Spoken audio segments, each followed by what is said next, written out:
Rapidement, nous sommes en train de développer un thème qui est très important et un thème qui est d'actualité. Je l'ai dit tantôt le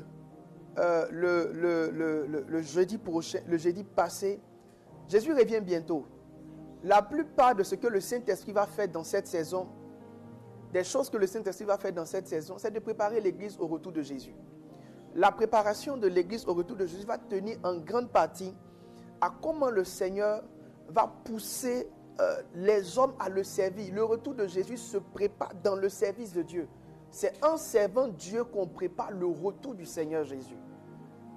Alors, peu importe ce qu'on aura prêché dans cette saison, je crois que le message dominant de la saison sera le message sur le retour du Seigneur Jésus. Le message de la saison sera le message dominant de la saison sera le message sur le retour du Seigneur Jésus. Alors, si c'est le retour du Seigneur Jésus, cela veut dire que l'Église sera préparée au service. Les uns et les autres seront appelés à servir, à donner un peu plus de leur temps pour servir. On ne peut pas préparer la fin des temps avec une Église portée sur ce qu'elle gagne, sur son argent, ses voyages, son mariage, ses enfants. Toutes ces choses sont importantes, mais pour l'éternité, ce n'est pas qu'elles auront une valeur assez spéciale ou une valeur assez particulière. Personne ne rentre au ciel avec son argent, personne ne rentre au ciel avec son passeport, mais on entrera au ciel avec les preuves des âmes sauvées. Donc on est progressivement en train d'aller vers une église servante de Dieu, une église qui sert Dieu, où le ministère ne sera plus tenu entre les mains de pasteurs, entre les mains d'appelés, entre les mains d'apôtres. Mais on revient à la prophétie de Joël 2,28 qui dit dans les temps de la fin, je répandrai de mon esprit sur toute chair et que les filles et les fils vont prophétiser. Nous sommes dans une saison où Dieu veut travailler avec tout le monde sans exception. C'est pourquoi je prie dans le nom de Jésus que le cœur de l'église de Jésus s'ouvre et se dispose. Le cœur de l'église de Jésus s'ouvre et se dispose à rentrer profondément dans cette saison de service de Dieu, cette saison de marcher avec Dieu. Je prie dans le nom de Jésus. Là où tu es, que la soif de servir Dieu envahisse ton cœur, que la soif de servir Dieu envahisse ton esprit, que la soif de servir Dieu envahisse ton cœur. Je te vois servir Dieu, je te vois marcher avec Dieu, je te vois marcher avec le Seigneur. Et je prie qu'il en soit ainsi, dans le nom puissant de Jésus. Donc cette église qui sert Dieu, cette église qui est servante de Dieu, cette église qui est rattachée au service de Dieu ne peut pas être une église qui n'apprend pas à saisir l'onction. Ne peut pas être une église qui n'apprend pas à saisir l'onction. Donc c'est important que cette église qui sert Dieu devienne une église qui apprend à saisir l'onction. On ne sert pas Dieu sans l'onction. On sert Dieu avec l'onction. On sert Dieu par l'onction. On sert Dieu par le mouvement de l'onction. Il a dit aux disciples dans le livre des Actes des Apôtres, il leur a dit ne quittez pas Jérusalem et attendez mon esprit, attendez ce qui vous a été promis. Ça veut dire, peu importe le niveau de formation théorique que vous avez eu, la seule chose qui vous revient pour servir Dieu, c'est juste l'onction qui vous a été donnée. Donc il est impossible de servir Dieu sans la capacité, sans la possibilité, sans l'esprit, en fait sans la capacité surnaturelle qui est l'onction. Et dans l'art de courir et de servir Dieu avec l'onction, il y a une chose qui est importante. L'onction se transfère par l'honneur. Donc, on est dans les temps de la fin, une saison où on va servir Dieu, une saison où on va marcher avec le Seigneur.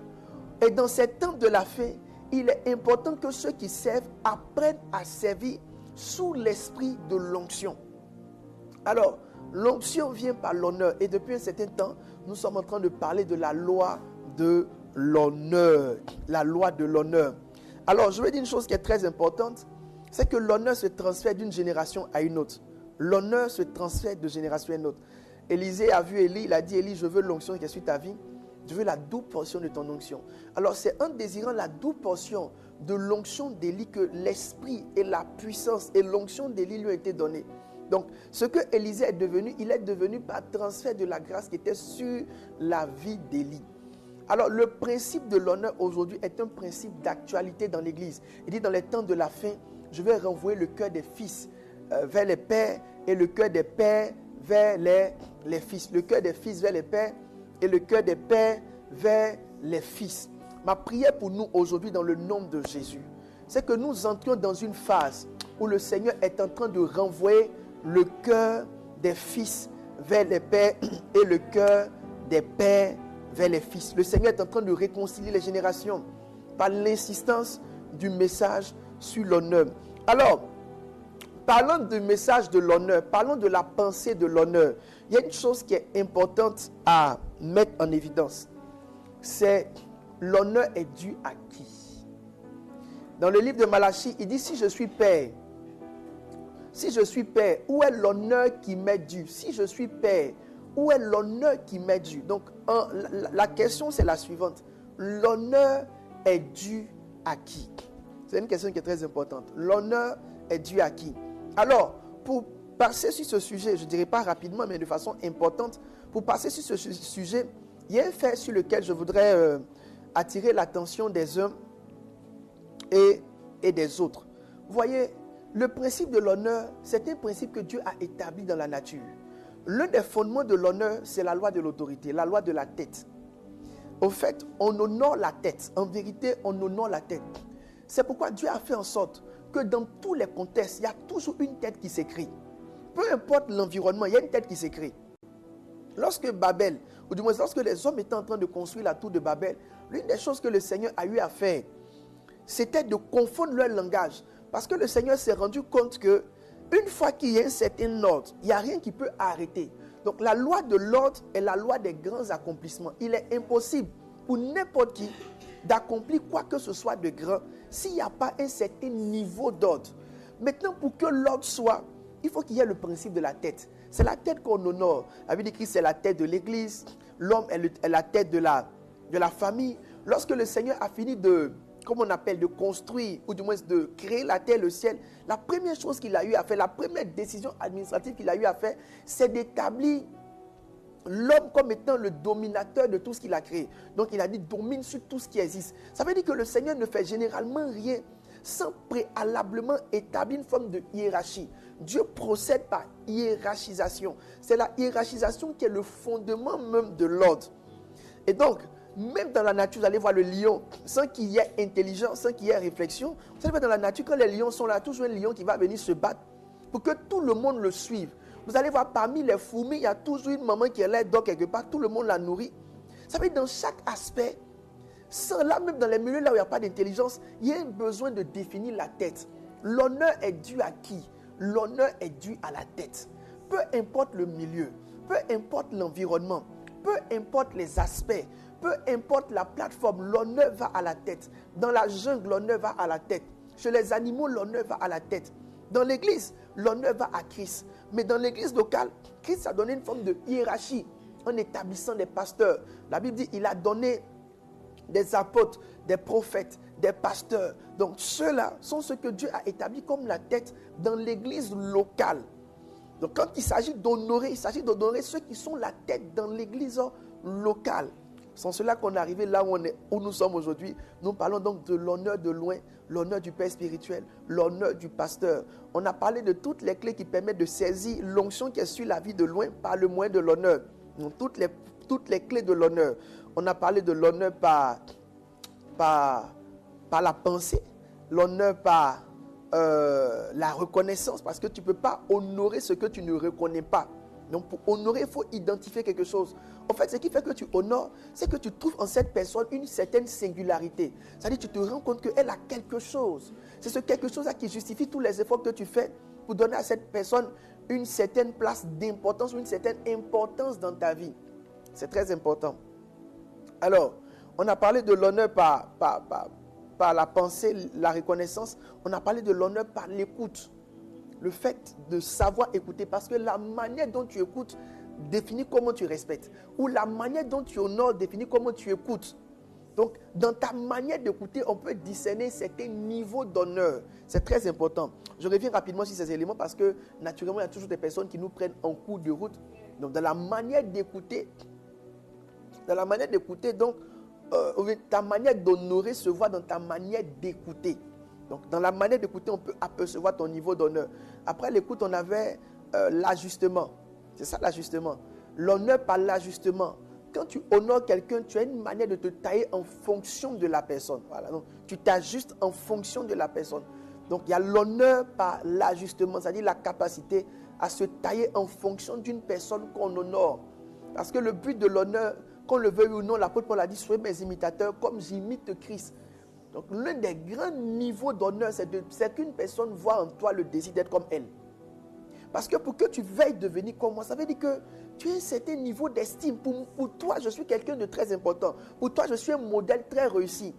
Et c'est parce que pour toi, je suis un modèle très réussi que tu veux devenir comme moi. Donc, même si cette approche laisse des ouvertures, mais il n'en demeure que c'est une forme d'honneur, de s'ajuster, de vouloir prêcher comme, de vouloir se discipliner comme, de vouloir même souvent s'habiller comme, de vouloir s'organiser comme. Cette manière de faire montre que le comme là, c'est quelqu'un pour qui tu as une telle estime et que tu vois. Donc, quand vous voyez quelqu'un qui ne veut pas vous respecter, ça veut dire pour lui, qui ne veut pas vous ressembler, pour lui, vous n'êtes pas un modèle ressemblant, en fait, à imiter. Donc l'apôtre Paul dit, imitez-moi comme j'imite Christ. Dans ta manière de vouloir ressembler, on voit plus ou moins l'importance que tu accordes au modèle. Donc dans l'ajustement, on voit de l'honneur. Maintenant, nous sommes en train de parler d'une forme d'honneur qui est très intéressante. Aujourd'hui, on va aller très enfant, très en puissance comme on appelle, dans le sujet. On va descendre à fond dans le sujet aujourd'hui. Alors, l'une des choses sur lesquelles je voudrais venir aujourd'hui, c'est l'honneur qui est dû aux personnes qui sont proches. Voyez, quand vous lisez les évangiles, je vais lire le texte dans notre prochain chapitre, le jeudi prochain, on va l'utiliser, mais je l'utilise en amont. Quand vous lisez les évangiles, la Bible dit qu'il y a une personne qui avait envoyé donc ses serviteurs dans sa vigne pour aller prendre les fruits de la vigne. Et quand ils partaient, on les tuait. Donc, le principe de l'honneur de celui qui est proche est dans le livre de Jean. Jean dit ceci. Je lis pour toi rapidement. Jean dit ceci. Il dit. Rapidement, Jean dit. Je te lis le texte.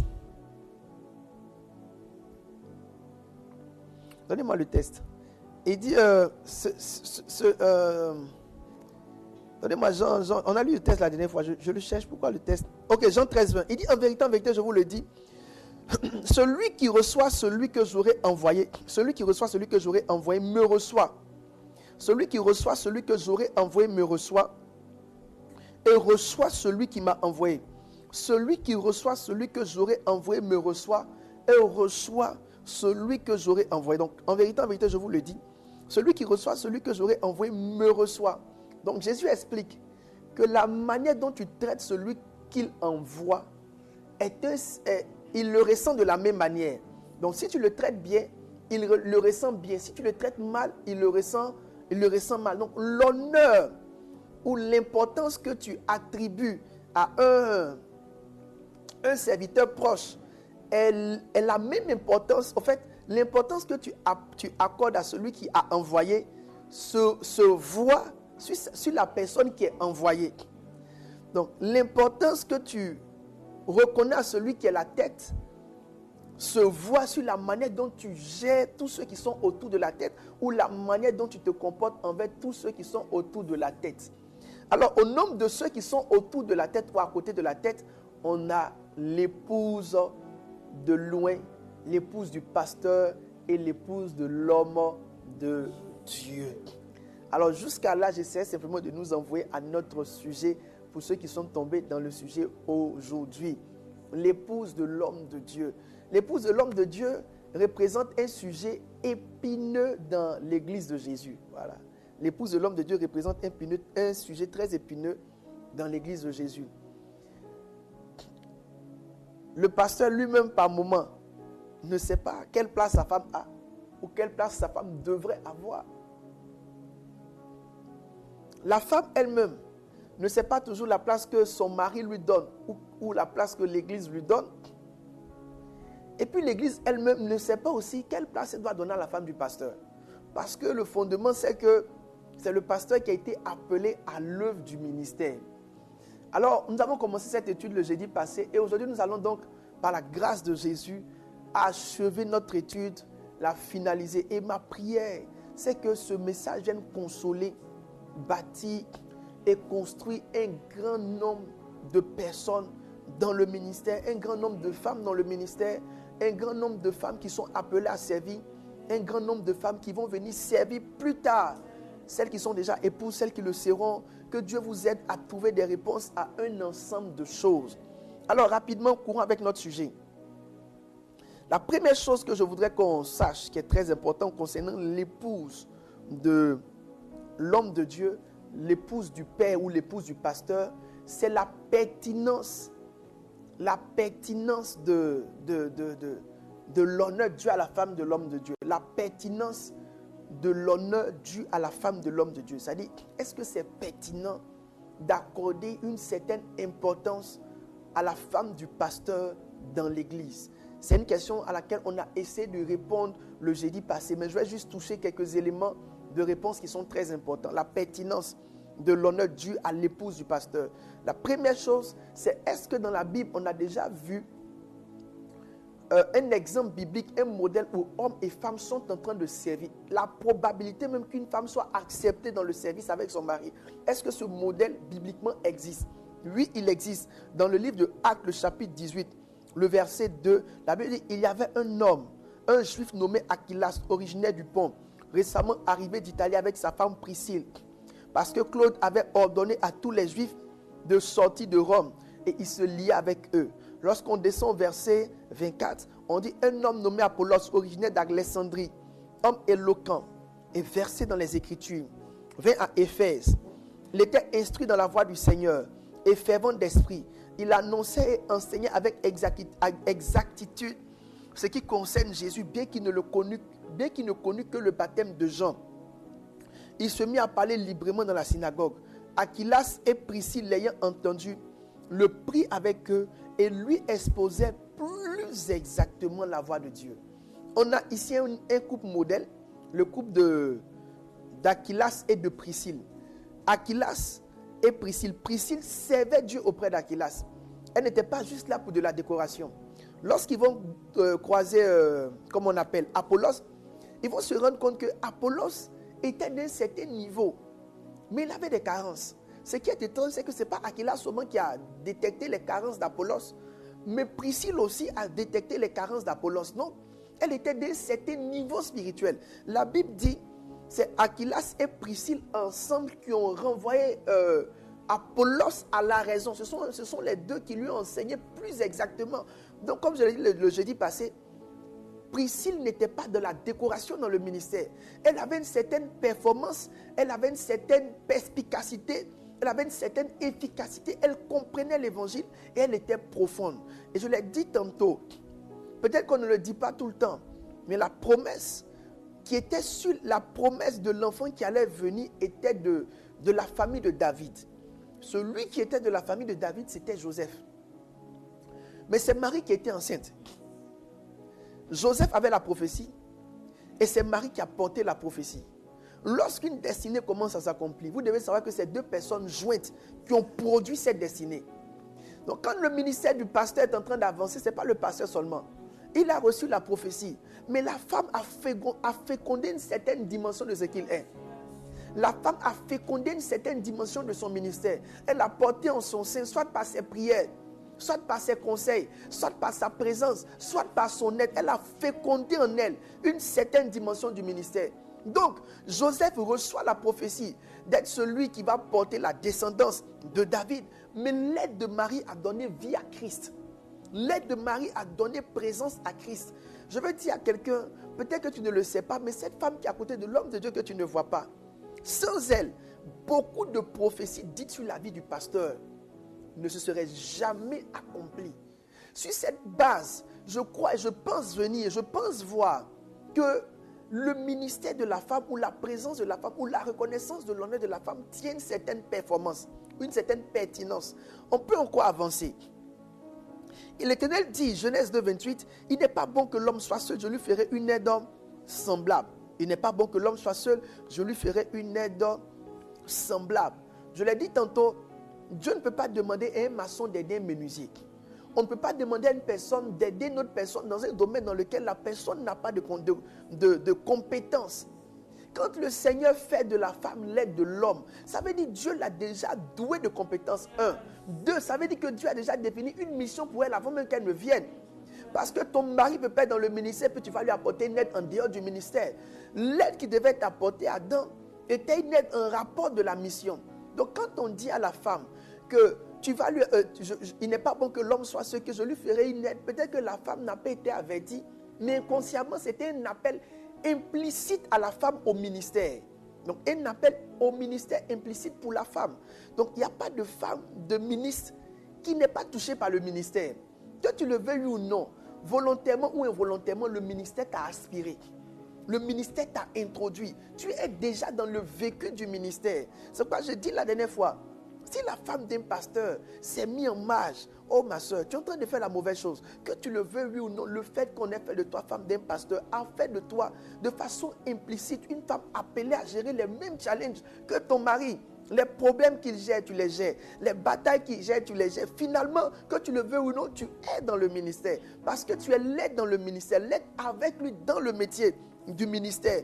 Ce sont ces choses qui nous font dire que pendant que l'homme sert, la femme a une certaine légitimité dans l'honneur. Je vais avancer encore. Dans 2 Corinthiens, l'apôtre Paul parlait de l'échange des douleurs. Il dit ceci: je suis assiégé chaque jour par le souci que me donnent toutes les églises. Qui est faible que je ne sois faible? Qui vient à tomber que je ne brûle? Qui vient à tomber que je ne brûle? Et l'apôtre Paul expliquait que, en fait, c'est un principe qu'il a mis en évidence. Il a mis en évidence le principe selon lequel, s'il arrivait que des personnes qui lui soient proches soient dans certaines peines, il ressentait également la peine. Mais le principe est vrai pour la femme de l'homme de Dieu. Tous les problèmes par lesquels le pasteur est passé, son épouse l'a ressenti de la même manière. Ses douleurs, son épouse a ressenti les mêmes douleurs. Ses épreuves, elle a ressenti les mêmes épreuves. Les épreuves des faibles commencements, elle l'a ressenti. Les épreuves des faibles commencements. Et même souvent, elle porte un poids plus grand. Parce que c'est difficile pour une femme de marier un pasteur. Pas parce que les pasteurs ne sont pas mariables, mais toute la famille qui est derrière. Quand une femme dit qu'elle veut marier un pasteur, c'est comme si elle a dit de marier un sorcier.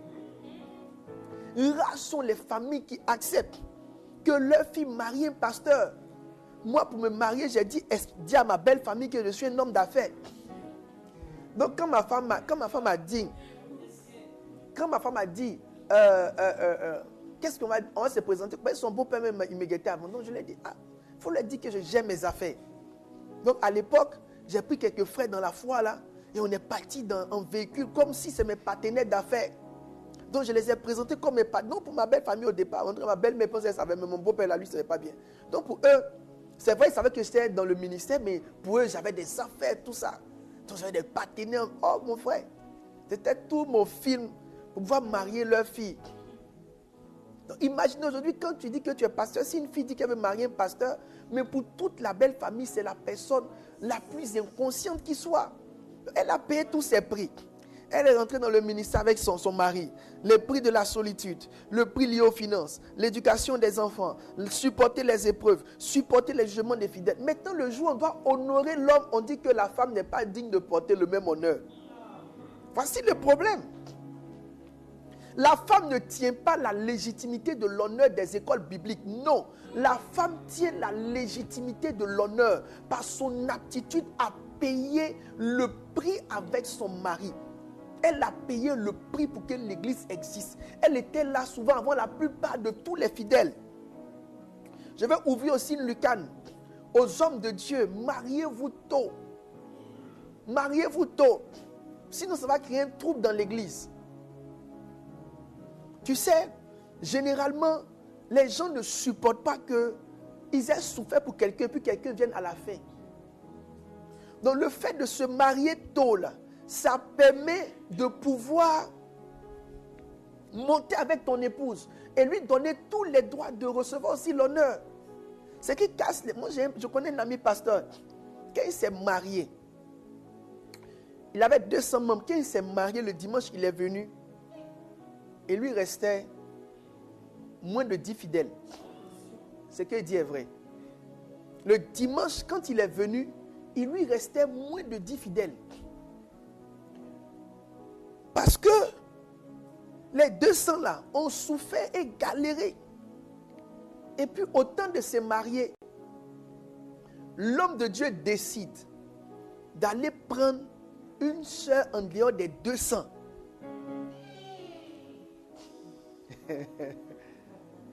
J'ai dit toujours au pasteur,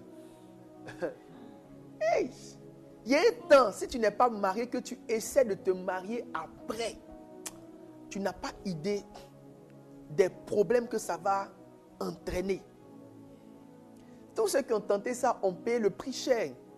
L'un des grands hommes du réveil, Semou, l'un des grands hommes du réveil, Semou, l'homme noir, il a géré Azusa Street.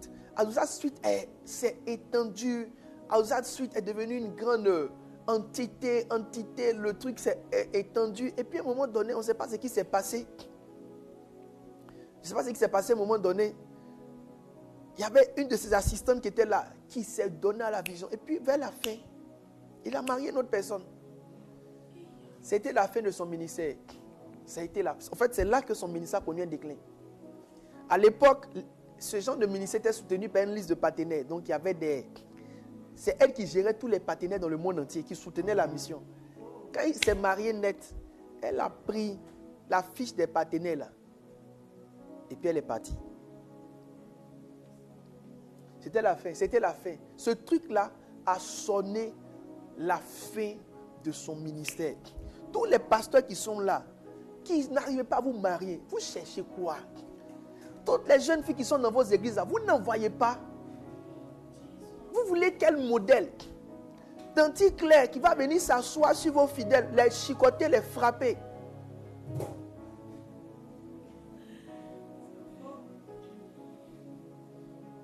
Elles sont là. Elles ont donné leur vie pour la mission. Prends une des deux, puis marie-la. Tu es un homme de Dieu. Quand je devais me marier, le choix de ma femme, s'est fait par... J'ai dit à Dieu, si celle que je vais marier comment on appelle? Si celle que je vais marier en fait, pour que je la marie, il faut qu'elle ait le fardeau de la vision. Donc, avant même que je connaisse ma femme, j'ai dit au Seigneur, je ne veux pas marier une femme qui est hors de la vision. Je veux marier une femme qui est dans la vision. Je veux une femme qui porte le prix et le fardeau de la vision. Et quand on était une cellule de quelques 10 personnes, c'est là que mon épouse est arrivée. Et très tôt, elle s'est impliquée. Frère, quelqu'un qui est en train de souffrir toi dans le ministère, quelqu'un qui est en train de soulever tes chaises, balayer ta salle, même si elle n'est pas claire, elle a le fardeau de ta vision.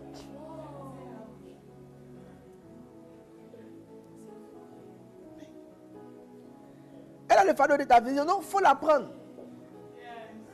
Maintenant, regardez.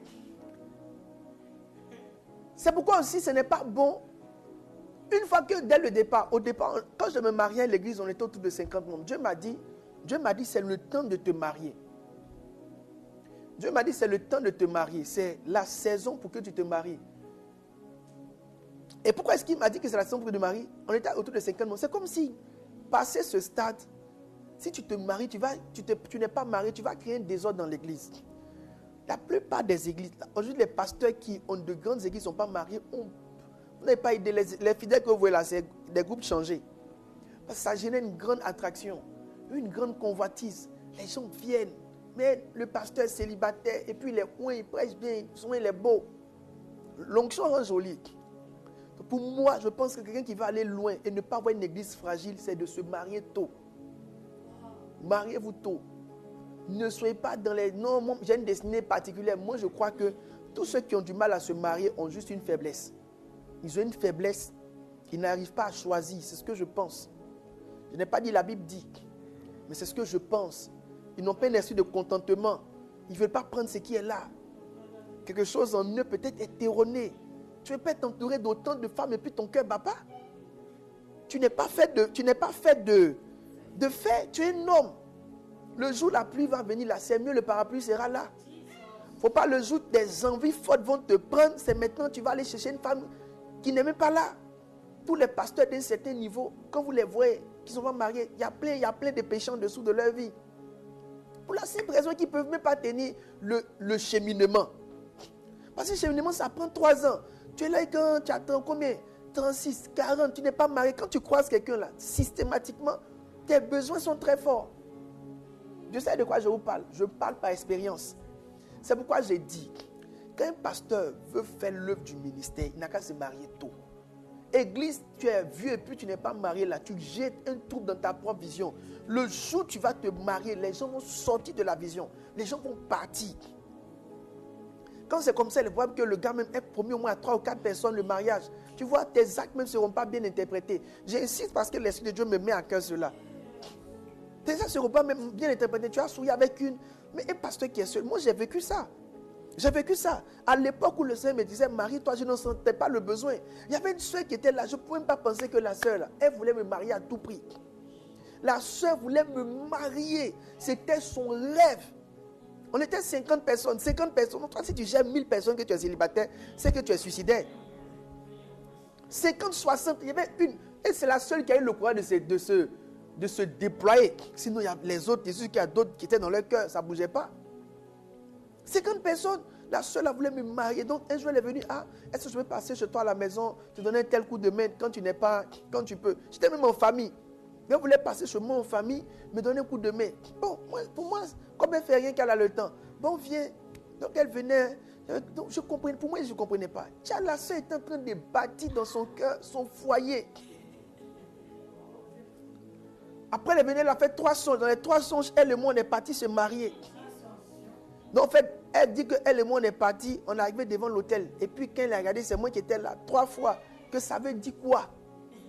Moi si je lui ai dit, c'est pas moi qui donne son, donc c'est pas moi qui ai interprétation.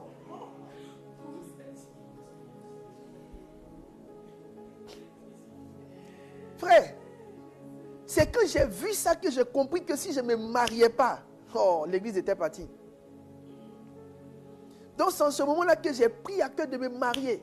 Donc, elle a senti que j'avais commencé à prendre le devant et devant me marier. La semaine qui a suivi, un prophète est venu chez moi à la maison, un prophète, pour me dire que dans mon église, il y a une sœur, voici ses caractéristiques, elle-même, elle veut me marier. Le prophète dit, il y a une sœur, voici ses caractéristiques, elle-même, tant que si elle vient. Au fait, c'est comme si elle avait déjà préparé le gars. Donc, quand le gars prophétisait, toutes les caractéristiques, il parlait de la sœur. Pour ne pas faire par là, j'ai dit, j'ai compris.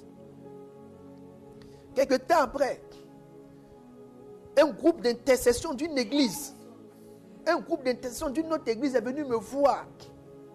Un groupe pour faire le point que Dieu leur a parlé. Qu'il y a une sœur. Ce qu'ils ont vu, voyez ce qu'ils ont vu. Ils ont décrit encore la même sœur. J'étais rentré. C'est comme si, mais mes amis, c'est parce que Dieu m'avait donné un esprit fort. Sinon, facilement, parce que la seule assertion, j'étais réelle, c'est qu'elle voit est claire. Maintenant, dans ça, elle a vu que, c'est pourquoi elle dit les songes là, ça dépend du cœur. Parce qu'elle avait vu des choses juste après, maintenant, c'est moi elle a vu. Donc, ils sont venus. Maintenant, quand tout ça n'est pas passé, quand j'ai vu ça, parce que moi, ma femme et moi, je savais que c'était ma femme depuis longtemps, mais je me disais, à un moment donné, j'allais rendre les choses claires. Mais jusqu'à là, on n'en parlait pas, on partait à l'école, tout. Donc quand j'ai senti ça, j'ai commencé à rendre ça formel.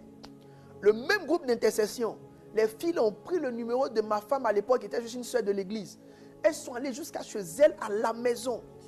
Elles se sont fait passer pour des soeurs de l'église qui veulent se faire entretenir, elles veulent causer avec elle. Elles sont parties. Elles lui ont prophétisé. Dieu dit, si tu maries le pasteur, tu vas mourir. Frère, église, tu ne te maries pas vite. La sorcellerie rentre dedans.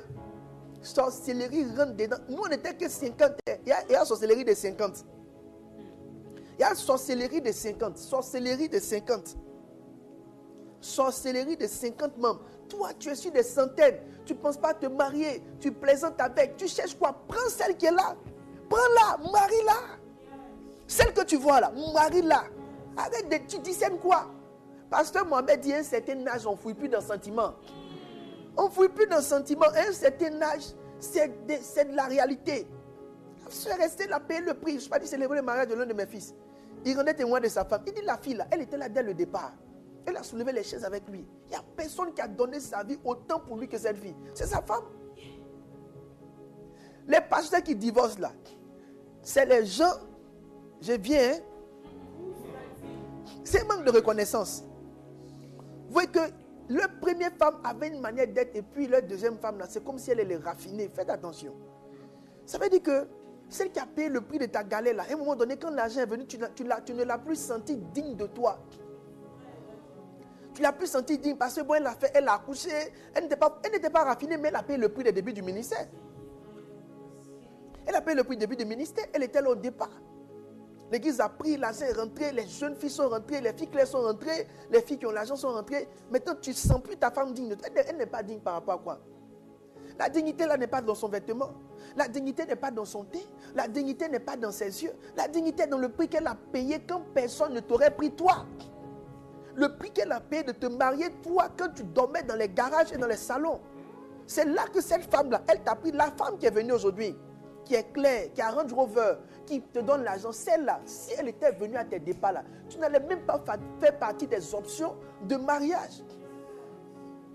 C'est pourquoi Salomon parle de la femme de ta jeunesse. Il y a plein de pasteurs qui ont tourné leur cœur de la femme de leur jeunesse. Il y a plein de pasteurs qui ont promis le mariage à des sœurs au début de leur ministère, des femmes, des sœurs de leur jeunesse. Maintenant que le va pris un peu, que deux femmes claires sont rentrées nettes, paf! La sœur qui soulevait les chaises pour t'aider là, tu trouves qu'elle n'est pas assez raffinée, tu lui trouves plein de défauts. Beaucoup de pasteurs ont l'impression qu'une bonne femme pour le ministère, c'est une femme qui a l'argent, c'est très faux. Beaucoup veulent une femme qui travaille pour que... C'est quoi? Écoutez, quand vous êtes un homme complexé, ne savez pas, il faut que Dieu vous guérisse. L'argent n'additionne rien à ta valeur. Une femme qui a une voiture, ça n'additionne rien à ta valeur. Ta valeur est dans le Saint-Esprit. Ta valeur est dans la qualité de ton cœur, dans l'humilité que tu transportes, dans ton amour pour Jésus, dans l'impact que tu apportes aux générations. Que ta femme soit riche ou pas, ça n'additionne rien à ta valeur. Quand vous n'êtes pas guéri, vous vous fiancez à celles qui n'ont rien.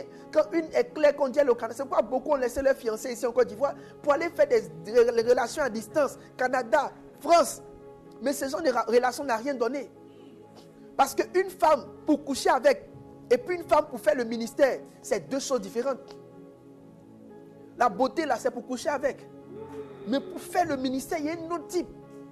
Il y a un autre type. Si Dieu a additionné les deux, tant mieux. Mais mon frère, pour faire le ministère, il y a un autre type. Ce n'est pas n'importe quelle voiture qui va au village. Hein. Ce n'est pas n'importe quelle voiture qui va au village. La moussi de l'Ebaha dans la balade. Salomon dit, la femme de ta jeunesse, faut l'honorer. Donc j'étais en train de parler de la femme de la jeunesse. Tous ces pasteurs qui ont fiancé des soeurs qu'ils ont laissées pour aller prendre d'autres en route. Je veux te dire, homme de Dieu, ta vraie femme, elle est au départ. Celle qui est venue après là, celle qui est venue tes raisonnements et tes calculs mathématiciens. Je parle, et je vais passer à un autre sujet. Je suis venu prêcher beaucoup de choses. Mais je connais plein de pasteurs qui ont dépassé la quarantaine, qui ne sont pas mariés. Ils n'arrivent pas à se marier. Et ils ont couché avec tellement de sœurs. Ils ont couché des sœurs, couché.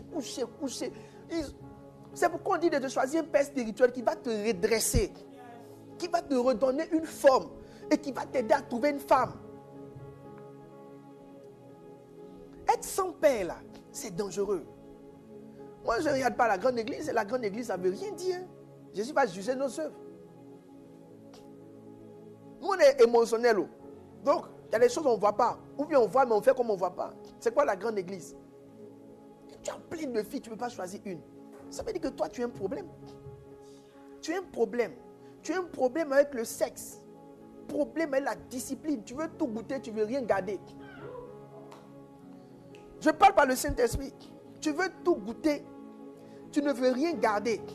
Tu ne veux pas te mettre dans une position où après celle-là, tu n'auras plus personne à toucher. Je dis ça et puis je passe à autre chose. Cher homme de Dieu, réglez vos problèmes avec le sexe afin de ne pas troubler votre ministère. Ceux qui le peuvent, mariez-vous tôt. Si tu veux bâtir église, marie-toi. Célibataire d'église, il y a des modèles peut-être qui semblent fonctionner. Attendons l'éternité pour donner la vraie version.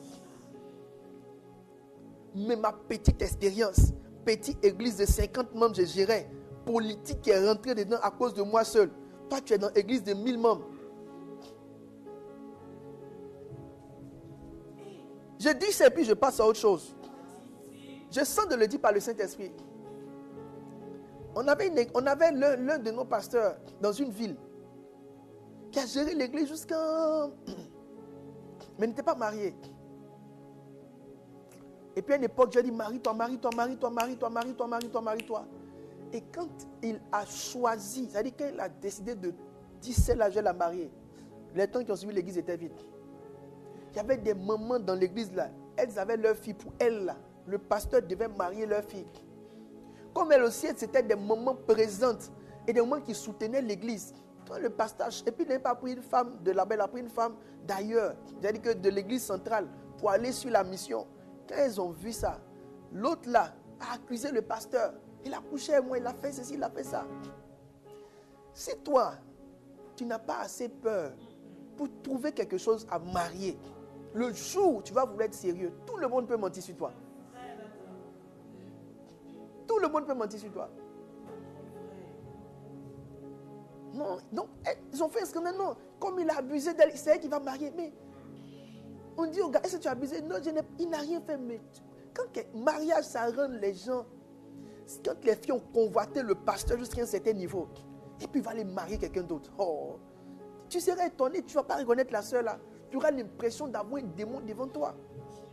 C'est pourquoi ne promettez pas le mariage, ne donnez pas de faux espoirs. Parce que si tu fais autre chose, c'est qu'elles vont te montrer. Si tu as fait ça pendant que je parle, c'est sûr que ton cœur bat. Prends courage. Va leur demander pardon, puis cherche une que tu vas sérieusement marier. Je peux te dire la vérité, tu n'auras jamais un grand ministère si ta vie de famille n'est pas stable.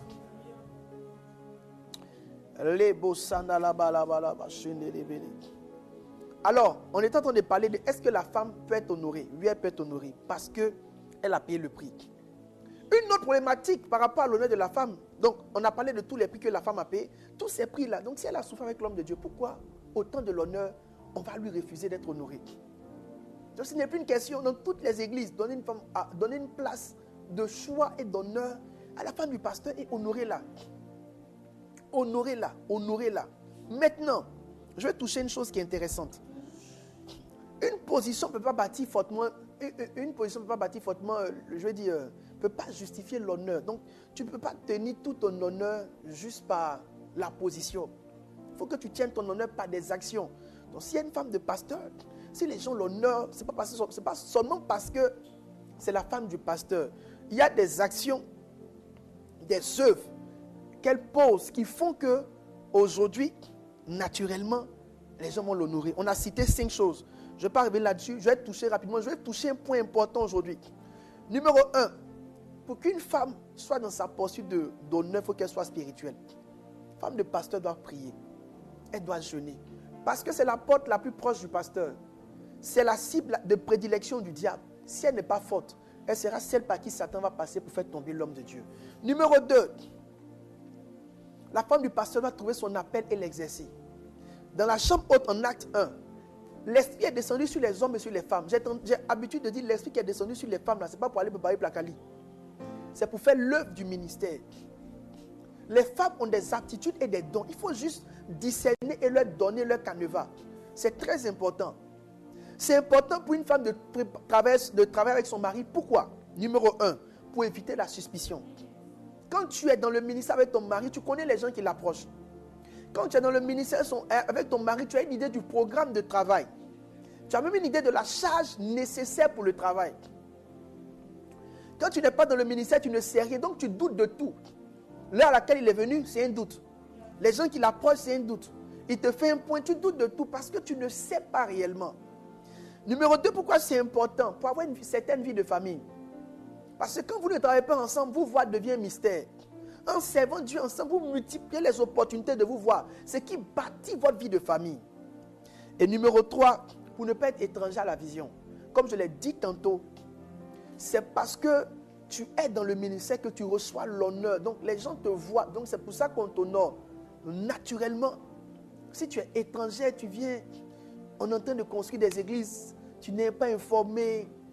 On a des projets. C'est-à-dire que les choses de l'église, tu ne sais rien. Donc pour ne pas que tu vives ça là, autant être dedans. Au moins tu te sens partenaire à la vision. Ça, c'est le premier point. Le deuxième point, plutôt, de trouver son appel et exercer son appel. Le troisième point, c'est que vous devez être vertueuse. Qui peut trouver une femme vertueuse? Les vertus établissent votre autorité. Tu sais, les gens te respectent par ton caractère, ton comportement. Plus tu es humble, plus ces gens t'honorent. Plus tu es douce, plus une personne a des vertus, plus cette personne est honorable. J'ai dit tantôt que généralement les femmes de pasteurs ne sont pas très vertueuses. Moi j'ai vu des femmes de pasteurs qui sont profondément qui sont difficiles, qui parlent mal à la chair, qui insultent les gens, qui maudissent. C'est pas bon. Parce que les gens vont te respecter par peur, mais ils ne vont pas t'honorer. Ils ne vont pas t'honorer, c'est pas bon. Il y a des gens qui ne pensent pas bien de la femme de leur pasteur parce qu'elle a manqué de vertu. Numéro 3, soyez présente. Numéro 4 plutôt, soyez présente. 4 ou 5, soyez présente. La présence est importante. Les femmes de pasteurs doivent savoir que tous les programmes de l'église les concernent. C'est très important. J'ai déjà prêché ça le dimanche passé. Numéro 5, surmonter les crises de grossesse. Alors, si une épouse de pasteur applique ces choses, quand il surmonte les crises de grossesse, beaucoup de femmes de pasteurs, à cause des crises de grossesse, se sont éloignées du ministère. Donc, parce que vous n'êtes pas dans le ministère, les gens n'arrivent pas à vous honorer comme il se doit. Donc, surmonter les crises pour revenir dans le ministère. Donc, je reprends ma logique. Est-ce qu'il est pertinent d'honorer la femme d'un pasteur? Oui, je l'ai déployé, je l'ai exprimé depuis là-haut. Je vais vous donner toutes les raisons pour lesquelles je pense qu'elles ont droit à l'honneur. Maintenant, cet honneur-là, est-ce que c'est seulement parce qu'elles sont femmes de pasteur? Non. Elles sont femmes de pasteur, c'est un fait. Mais en plus de ça, il faut qu'elles aient certaines aptitudes, d'où la prière, le service, les vertus, la présence et surmonter leurs difficultés. Maintenant, le point que je vais toucher aujourd'hui est très important. C'est sur ce point-là qu'on va essayer d'aller vers la chute de notre enseignement. Donc, notre enseignement est à 3 niveaux. La place de la femme du pasteur dans l'église. Donc, la place qu'elle doit en fait, la place que nous devons lui reconnaître. Comment est-ce qu'elle va prendre la place? Et le point que je vais toucher maintenant, c'est que même quand la femme a droit à l'honneur, même quand la femme,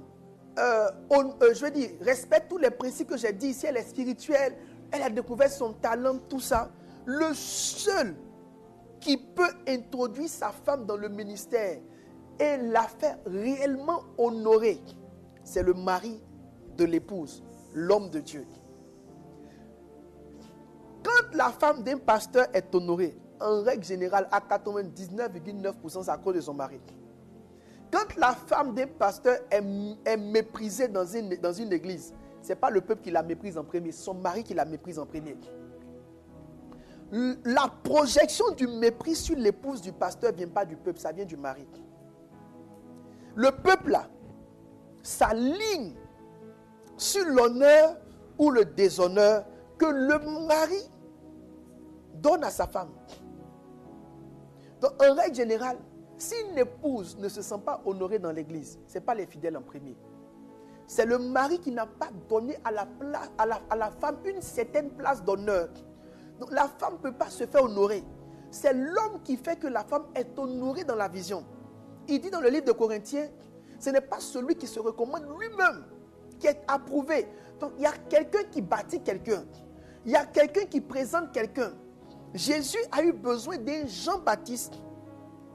Jésus a eu besoin d'un Jean-Baptiste pour que... il a eu besoin d'un Jean-Baptiste pour que son ministère soit apprécié. Donc il y a toujours quelqu'un qui vient, qui te prend et qui te rend important. Donc si la femme du pasteur n'est pas importante dans une église, ce n'est pas les fidèles. C'est le papa. C'est lui. C'est le papa qui fait que sa femme ait une certaine importance. Ou c'est le papa qui fait que sa femme n'a pas une certaine importance. Pourquoi souvent les hommes se gênent d'honorer leur femme? C'est une grande question. Pourquoi souvent les hommes se gênent d'accepter l'affirmation de l'appel de leur épouse dans le ministère? Non, moi que vous voyez qu'ils sont à la maison en train de préparer, Et puis le papa est pasteur, c'est le papa mais qui lui a dit reste ici pour Paris. Alors, rapidement, 5 choses que je voudrais donner comme conseil aux maris pasteurs pour que leurs épouses trouvent une place dans le ministère. Numéro 1, évitez la comparaison. Évitez la comparaison. Évitez la comparaison. Beaucoup de pasteurs comparent. En fait, quand ils parlent à leur femme, c'est tu vois pas celle-là. Il y a tel servant de Dieu, tel autre servant de Dieu, tel autre servant de Dieu. Ce n'est pas la bonne manière de faire. Évitez de comparer vous-même, de comparer votre femme à une autre servante de Dieu. Pourquoi? Numéro 1. 1 Corinthiens 12, 18 dit, 1 Corinthiens 12, 8 dit, il y a diversité de dons, mais le même esprit. Diversité de ministères, mais le même Seigneur. Diversité d'opérations, mais le même Dieu qui opère tout en tous. Donc, dans le ministère, dans le fait de faire l'œuvre de Dieu, certains pasteurs veulent que leur femme soit comme d'autres servantes de Dieu. Si l'autre servante de Dieu qu'elle parle être homme, il faut que ta femme fasse la même chose. Si elle s'habille de telle manière, tu veux que ta femme devienne comme ci, comme ça. La Bible dit il y a diversité. Il y a diversité.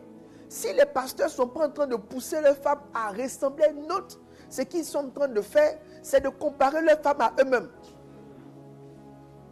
Ils voudraient que leurs épouses jeûnent autant qu'eux. Ils voudraient que leurs épouses prient autant qu'eux. Ils voudraient que leurs épouses aient le niveau qu'ils ont. C'est un problème. La comparaison crée 2 problèmes. Ça crée un complexe.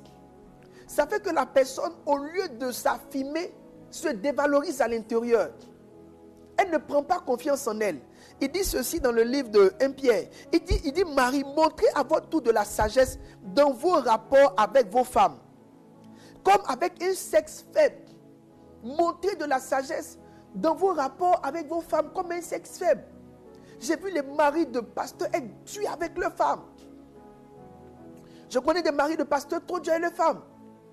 C'est un fils. Non, elle ne fait pas ça. Elle n'est pas ci, elle n'est pas comme ça. La Bible dit c'est un sexe faible. Toi là, tu es dans l'affaire de pasteur peut-être 10 ans avant elle. C'est quand elle est à quoi. Souvent même la plupart des femmes de pasteurs sont des filles spirituelles des pasteurs. C'est à partir de toi qu'elle a commencé à apprendre à faire l'œuvre de Dieu. Tu veux lui mettre la charge de ta dimension. Qu'elle sente les choses comme tu les sens. Qu'elle soit au même niveau que toi. Qu'elle court à la même vitesse que toi. Elle ne peut pas. La Bible dit c'est un sexe qui est faible. Il dit ceci. Montrez à votre tour de la sagesse. C'est une grande sagesse que d'accepter que ta femme est un sexe faible. C'est une grande sagesse que de croire dans ton cœur qu'elle n'a pas les mêmes forces que toi. Toi, prie, allez, lève-toi, priez-moi. Maintenant, ce qui n'est pas bien, c'est que souvent, c'est elle qui a fait le repas. Souvent, c'est elle qui a fait certaines choses que tu ne fais pas. En plus de ça, tu veux qu'elle ait la même performance de prière que toi. Donc, l'un des grands problèmes qui agit réellement sur les femmes, c'est que souvent, les maris pasteurs les mettent dans une forme de complexe. Complexe. Et quand vous ne les complexez pas, le fait de les comparer va changer leur appel. Ça veut dire à un moment donné, comme mon mari dit que c'est celle-là qui est bien, elle aussi va vouloir devenir comme. Mais peut-être que Dieu ne l'appelle pas à ça. Peut-être que Dieu ne veut pas qu'elle soit comme ça. Peut-être que Dieu ne désire pas qu'elle fonctionne de la sorte. Ne comparez pas vos épouses. Aidez-les à trouver leur singularité. Aidez-les à trouver leur spécificité. Acceptez-les telles qu'elles sont. Avec leurs forces, leurs faiblesses, mettant en avant leurs forces. Toutes les femmes de pasteurs ne vont pas forcément se maquiller. Être chic, être fine. Parce que ce n'est pas une question d'argent, c'est une question de goût. Il y a une grande partie des femmes qui n'ont pas ce truc de passer 30 minutes sur les lèvres, 45 minutes sur les oreilles, 56 minutes sur les sourcils. Si elle n'est pas dans ce feeling, tant mieux. Moi, je connais plein de femmes de père qui n'ont pas ce truc-là, mais ça ne fait pas d'elle une femme de pasteur qui n'est pas d'actualité. Quand ma femme venait rentrer dans le ministère, son modèle dans le ministère, c'est la femme du pasteur Mohamed, bien évidemment. C'est le transfert de l'amour. Quand tu aimes ton père, tu aimes sa femme. Mais la femme de mon pasteur, elle parle doucement, tranquillement et calmement. Ma femme, elle parle fortement. Je ne suis pas venu, non, tu as comme maman Lily qui parle doucement, calmement. J'ai dit, ma femme, prêche comme un garçon. Je lui ai dit, j'ai dit à ma femme, prêche comme un garçon. Si tu ne sais pas faire ce qui est calme, que ce que tu sais faire là, c'est ce qui est chaud là. Fais, c'est ta nature. Ce que tu peux copier, tu copies. Mais ce que tu ne peux pas copier, tu ne copies pas. Il ne faut pas te dénaturer. Parce que mes amis, un oiseau ou un poisson ne peut que nager. Si vous l'envoyez voler là, vous allez le rendre encore plus ridicule. Numéro 1, notez-le très bien. Ne la comparez pas. Numéro 2, ne rabaissez pas votre épouse dans un message ou dans un commentaire devant les membres. Proverbe 31 dit que son mari, Proverbe 31 dit son mari la loue. Si un pasteur s'amuse à faire un commentaire négatif sur son épouse devant le peuple de Dieu, c'est fini. Il a brisé l'ordre de l'honneur. Si un pasteur appelle ses assistants pour critiquer sa femme, c'est fini. Il a tué la possibilité de cette femme à avoir une quelconque place. Il dit, son mari se lève et lui donne des louanges. Son mari se lève, il ne la rabaisse pas. Il se lève et lui donne des louanges. Il n'y a pas une femme de pasteur qui n'a pas de défaut. Il n'y a pas une femme de pasteur qui n'a pas de faiblesse. Mais ce n'est pas devant tes fidèles que tu viens parler des faiblesses de ta femme. Ce n'est pas dans l'église à la chair que tu parles des faiblesses de ta femme. Au mieux, ce que tu peux faire, si tu es un bon mari rempli du Saint-Esprit, tu chantes les louanges de ma femme.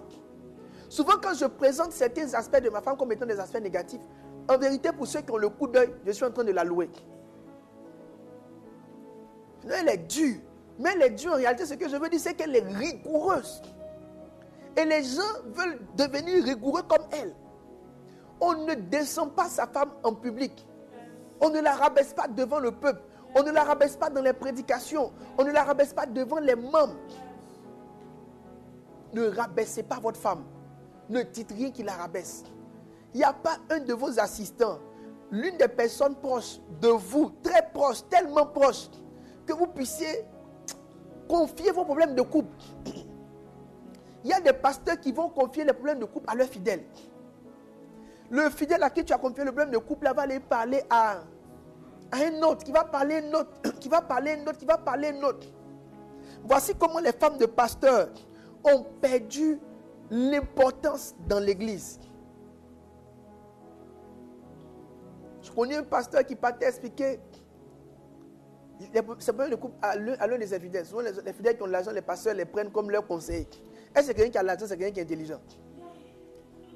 Quel lien? Bon, pas qu'il n'est pas intelligent. Je veux dire que l'intelligence du ministère, quelqu'un peut avoir l'intelligence de l'argent, mais pas forcément l'intelligence du ministère. Donc, chaque domaine a son intelligence. Tu ne dois pas avoir un fidèle qui est tellement proche de toi qu'à ce fidèle-là, tu fais asseoir, tu vois, ma femme-là, je ne la comprends plus. Non. Ayez des parents spirituels. Si vous ne comprenez pas vos femmes, allez parler à vos parents spirituels, non pas à vos fidèles. La Bible dit son mari la loue. Je ne me souviens pas de mémoire que j'ai appelé un jour quelqu'un pour lui dire ma femme m'a fait ça, ma femme m'a fait ça. Non. Si toi-même tu viens me pour dire, tu as des problèmes dans ton couple, de toute façon elle te parle, toi-même tu vas comprendre. Souvent c'est quand vous voulez divorcer là, que vous commencez ce genre de choses. Numéro 3, permettez qu'elle vous accompagne. Permettez que votre femme vous accompagne. Permettez que votre femme vous accompagne. La Bible dit que Jésus ensuite allait de ville en ville, prêchant et annonçant la bonne nouvelle du royaume de Dieu. Les 12 étaient avec lui, quelques femmes ayant été guéries. C'est quoi le fait de permettre que votre femme vous accompagne? Beaucoup de pasteurs ne bougent pas avec leur femme. Pour que ta femme ait le goût du ministère, il faut qu'elle voie ce que tu vois. Il faut qu'elle entende ce que tu entends. Le fait de bouger avec ta femme, l'introduire dans le ministère. Gardez l'habitude de voyager avec elle dans vos missions. Gardez l'habitude d'aller avec elle dans les conférences. Gardez l'habitude d'aller avec elle voir vos parents spirituels. Ne la laisse pas à la maison pour aller faire les choses de formation du ministère seul. Va avec ta femme partout là où tu dois aller. Quand tu dois aller, prends-la et pars avec elle. Là où tu dois aller, prends-la et évolue avec elle. Qu'importe ce que tu as à faire, prends ta femme et bouge avec elle.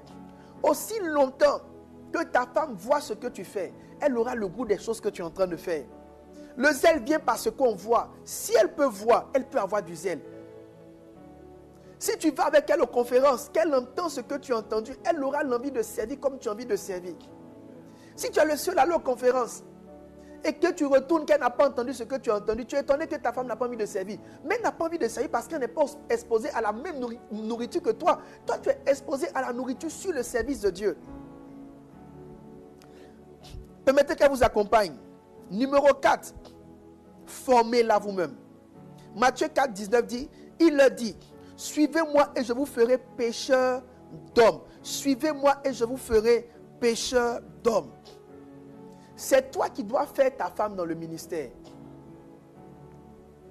J'ai appris à ma femme à prêcher. Donnez-moi YouTube. J'ai appris à ma femme à prêcher. J'ai pris ma femme et je lui ai montré comment on prêche. Je lui ai expliqué comment on introduit un message. Je lui ai montré les différentes manières d'accélérer un message. Je l'ai aidé à concevoir ses messages. Quand tu envoies quelqu'un prêcher, tu ne peux pas l'envoyer sans l'aider. Je l'ai aidé à concevoir, à écrire ses messages. Point 1, c'est ça. Point 2, c'est ça. Je vais donner les grands axes. Pour tel thème, tu peux aborder tel axe et tel axe. À partir de tel moment, tu peux commencer à parler de telle manière, en accélérant de telle manière. Ça va donner telle chose. Donc, j'ai été avec elle dans son école de prédication. Chaque fois que j'expérimente une nouvelle manière de prêcher, je lui explique. Récemment, je lui ai dit que maintenant, j'ai senti que Dieu m'a donné une certaine onction dans la manière d'apporter le message. Voici les spécificités de cette onction. Bien évidemment, je ne vous ai pas dit à vous. Donc, je lui ai dit, voici les spécificités de l'onction. Voici comment ça fonctionne. Donc, je lui ai dit les spécificités, comment l'onction là fonctionne dans la dimension là où Dieu m'a envoyé, dans cette manière d'apporter le message. Donc, elle sait les sensibilités. Donc, quand elle vient de prêcher, elle me dit, j'ai senti vraiment la manière. De toute façon, ce que tu as dit là, j'ai senti. Donc, si elle sent, c'est qu'elle peut reproduire. C'est à vous de former votre épouse. Ce n'est pas quelqu'un d'autre qui va former votre femme pour vous. C'est vous qui formez votre épouse. Prenez-la dans le secret, ce n'est pas prêcher. Toi, va l'aider à prêcher. Je lui ai donné tous les orateurs que j'écoute, que j'estime pertinents, je les connecte à ces orateurs, au fait, pour qu'elle les écoute aussi, pour voir comment on fait. Elle sait comment je forme. Je prépare mes messages. Mes documents pour préparer mes messages, elle a accès à mes mêmes documents. Quand ma femme doit préparer un message, elle prend le même temps que moi. Jamais quand on envoie un message, ça peut nous prendre toute une journée. C'est-à-dire, quand on se réveille, quand on a fini de prier, on est assis jusqu'à 20h. Elle a tous les documents, elle travaille, elle écrit. J'ai appris à ma femme à saisir des messages. Saisis tes messages, saisis tes points, saisis tes transitions. Qu'il n'y ait rien que tu dises qui soit un hasard. Récemment, on parlait, je lui ai appris à flot dans l'esprit, dans le message. Comment quitter ce qui est écrit pour rentrer dans les subtilités de l'esprit. Parce que quand je l'ai formée dans prêcher avec la forme, elle a maîtrisé la forme. Mais après, quand elle prêche, elle ne quitte pas sa forme. Son message est bon, c'est cohérent, il y a tout, mais elle reste sur son message. Elle ne sort pas. Donc, il fallait que je lui montre les moments où on laisse. Donc, je lui ai montré les moments où on laisse. C'est-à-dire, il faut sentir qu'il y a une porte qui est ouverte, il faut courir dedans. Donc, je dis toi, ma femme, je lui montre tout. Je lui expose tout. Je veux qu'elle soit puissante.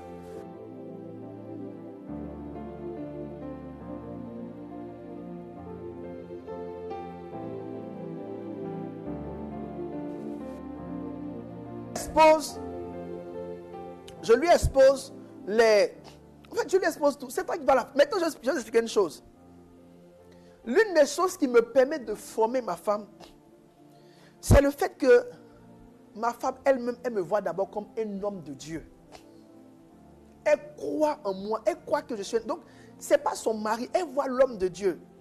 Sarah appelait Abraham mon Seigneur. Beaucoup de pasteurs n'arrivent pas à transférer ce qu'ils ont à leurs épouses. Parce que quand les épouses les voient là, les épouses voient le pasteur comme... C'est-à-dire, elles se souviennent du gars dans la chambre qui faisait les danses. Tu vois? Ça, c'est... Ma soeur, il faut enlever ça. Ça là, c'est une partie. Mais la vraie partie là, c'est un gars qui transporte une onction particulière. Donc, pour que ton mari puisse te former, il faut que tu le reconnaisses. Et elle dit, Abraham, donnez-moi le texte, donnez le début. Et elle dit, le Dieu de mon Seigneur Abraham. Sarah appelait Abraham son Seigneur. Donc, beaucoup de maris pasteurs n'arrivent pas à transférer pour la simple raison que l'épouse n'arrive pas à les accepter comme le Seigneur. Donc, il est important que les femmes acceptent leur mari comme des oints. Reconnaissez que votre mari est oint, chérissez son onction. J'ai vu souvent mon épouse me dire, j'aime l'onction qui est sur ta vie. Et ça, elle me l'a dit des centaines de fois. Donc, quand je finis comme ça, elle me dit, non, j'aime l'onction qui est sur ta vie. Donc, moi, je sens que c'est ma bonne petite. Je peux lui donner quelque chose. Les femmes de pasteur, votre mari prêche, c'est vous qui êtes le premier supporteur. C'est vous de crier Amen. Oh yes. C'est vous qui devez semer, vous devez supporter parce que c'est en supportant là que vous prenez aussi l'onction du message. Si tu n'écoutes pas ton mari prêcher, il prêche, il ne dit pas Amen. Tu ne l'écoutes pas. Pendant qu'il prêche, tu dis, toi, à la maison là, voilà. Il faut enlever les trucs de la maison pour prendre l'onction qui est sur lui. Et une dernière chose à faire qui est importante, donnez-lui l'opportunité. Jésus, ayant assemblé les 12, lui donna la force de pouvoir sur les démons. Le verset 2 dit, il les envoya, Luc 9, il les envoya prêcher, il les envoya. C'est toi un jour qui vas prendre ta femme et lui donner le micro pour dire prêche. Elle ne va jamais se lever un jour pour prendre le micro, prêcher, dire je suis servante de Dieu. Il faut entrevoir dans ton esprit de lui donner l'opportunité de prêcher. Il y a une ancienne école. Où les papas là ont mis leurs femmes à côté. Elles sont restées dans l'ombre jusqu'à leur mort. Libre à eux. Mais je vais vous dire une chose. Quand ils vont mourir, ils vont se rendre compte que s'ils avaient donné de la place à leur épouse dans le ministère, ils auraient accompli plus que ça. Vous savez, les fidèles peuvent partir, mais ton épouse là, elle sera la dernière à partir. Il est mieux qu'elle sache faire ce que tu sais faire. Pour qu'un jour, si le besoin se présente, elle soit là pour te donner un coup de main. Elle soit là pour te donner un coup de main. Ne pas former sa femme, c'est s'auto-détruire. Et à tous les niveaux, même dans la famille, ne pas apprendre à ta femme à gérer, à compter, à faire ces choses, c'est auto-détruire. Parce qu'un jour va venir où tu ne seras pas capable de le faire. Et parce que tu ne l'as pas formée, elle ne pourra pas t'aider. Il existe encore des maris. Il est le seul à avoir le permis de conduire, il est le seul à conduire. Le jour où tu vas avoir AVC, là, ils vont prendre taxi alors que ta voiture est garée. Si tu lui avais permis de savoir conduire, c'est le même principe dans le ministère. En formant ta femme, tu prépares une aide puissante qui fera qu'un jour, si le besoin se fait sentir, elle t'aidera. Mettre ta femme en arrière dans le ministère, c'est semer pour ta propre destruction, semer pour ta propre déchéance, semer pour ta propre fin. Que Dieu te donne un cœur. Le cœur de quelqu'un qui sait donner une place à son épouse dans son ministère. Maintenant, je vais toucher ceci. Les fils. J'ai parlé de l'épouse. J'ai parlé du mari. Je veux parler des fils. Que doivent faire les fils? Ou que doivent faire les fils? Par rapport à leur mère. Par rapport à l'épouse. Que doivent faire les fils? Les fils doivent l'honorer. La Bible dit ceci. Dans le livre Donnez-moi le livre de Proverbe 31. Dans le livre de Proverbes, chapitre 31, on dit ses fils se lèvent et la disent bienheureuse. Ses fils doivent se lever. Les fils doivent se lever. Se lever pour cette mère spirituelle. Ils doivent se lever et la Bible dit, ils la disent bienheureuse. Son mari se lève, tout le monde doit se lever et lui donner des louanges. Plusieurs filles ont une conduite vertueuse, mais toi tu les surpasses toutes. Le verset 30 dit, la grâce est trompeuse, la beauté est vaine, mais la femme qui craint l'Éternel est celle qui sera louée. Verset 31 dit, récompensez-la du fruit de son travail. Récompensez-la du fruit de son travail. Et comporte ses œuvres la loue. D'abord, ses fils se lèvent, son mari se lève, son mari la loue. On reconnaît ses vertus. Ensuite, la Bible dit, on va récompenser le fruit de son travail. Et comporte, on la loue encore davantage. Il y a une chose que je voudrais dire pour amorcer la chute de notre série d'enseignements. Dans le transfert d'onction, écoutez-moi très bien. Pourquoi les fils devraient développer un cœur de louange, d'honneur vis-à-vis de la femme de leur père spirituel, la femme de leur pasteur? Parce que dans le principe du transfert d'onction, il y a des choses étranges et subtiles. Écoutez-moi très bien. C'est le temps de vous connecter. Ce que je vais dire là, c'est très important, c'est indispensable, c'est essentiel. Dans ce que je vais dire maintenant, Dieu m'a mis à cœur une pensée indispensable, une pensée importante et une pensée essentielle. Écoutez-moi très bien. Quand vous lisez le livre de Genèse, Genèse 25, 27, Isaac va devenir vieux. La Bible dit que Isaac avait un fils préféré. Le fils qu'Isaac préférait, c'était Ésaü. Et le fils que la mère préférait, c'était Jacob. Jacob était le fils préféré de la mère. Et Isaac était le fils préféré de Ésaü. Non, Ésaü était le fils préféré de Isaac. À la fin du ministère d'Isaac, il voulait transférer l'onction. Il a appelé son fils qu'il aime. Et il lui a dit, fais-moi un mec que j'aime pour que je te donne l'onction. Le fils va prendre les instructions de son père et il va lui faire le mets que le père lui a demandé. Mais à la fin du film, contre toute attente, celui qui va prendre l'onction, ce n'est pas celui que le père préfère. Celui qui va prendre l'onction, c'est celui que la mère a préféré. Le transfert d'onction ne va pas sur la personne que le père préfère. Le transfert d'onction va sur la personne que la mère préfère. C'est la raison pour laquelle les fils doivent apprendre à honorer la mère. Les fils doivent apprendre à honorer la mère. Les fils doivent apprendre à honorer la mère. Je ne sais pas comment ça marche. Rebecca a dit à Jacob, d'abord elle a entendu que c'est le temps de transférer. Jacob n'aurait jamais entendu que c'est le temps de transférer, mais Rebecca a entendu.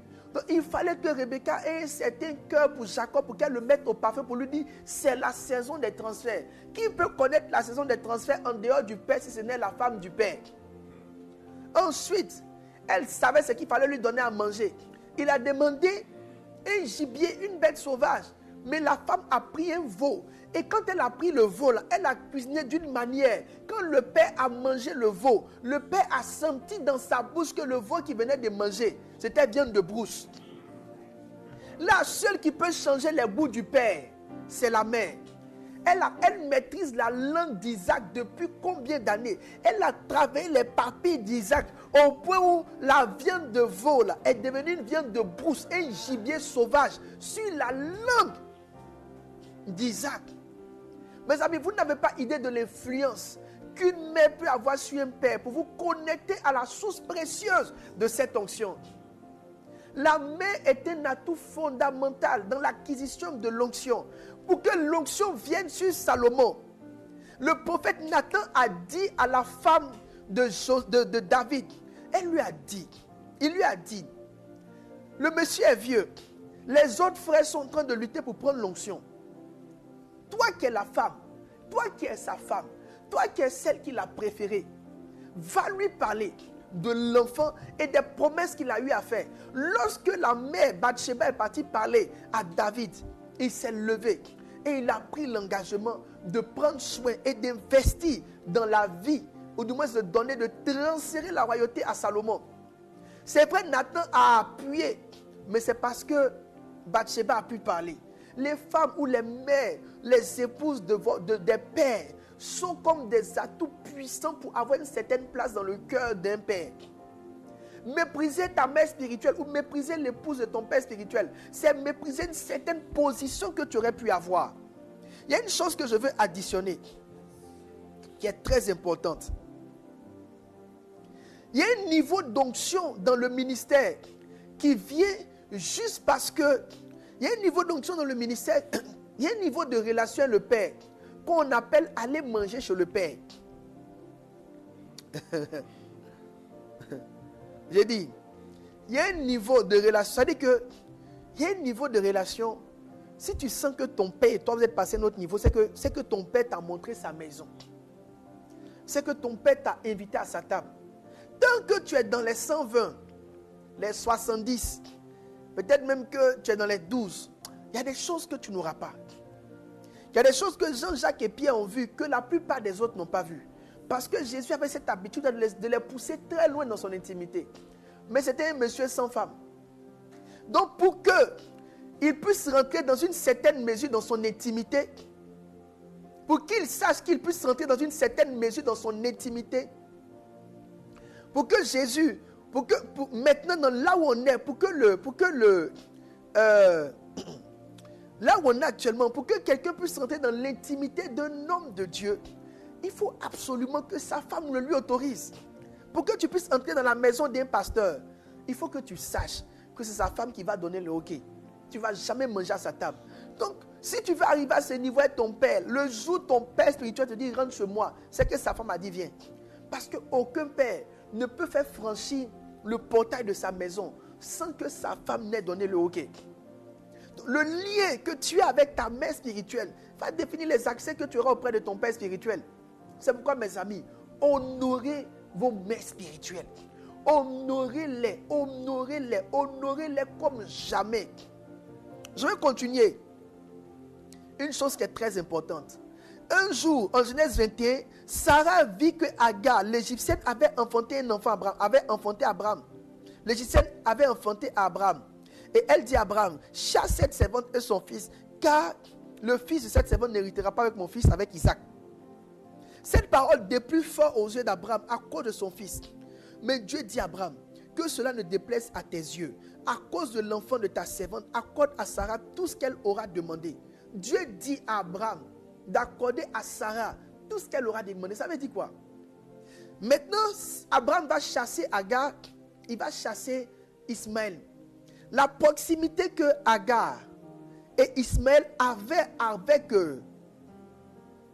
Abraham dépendait de ce que Sarah avait permis que cela soit.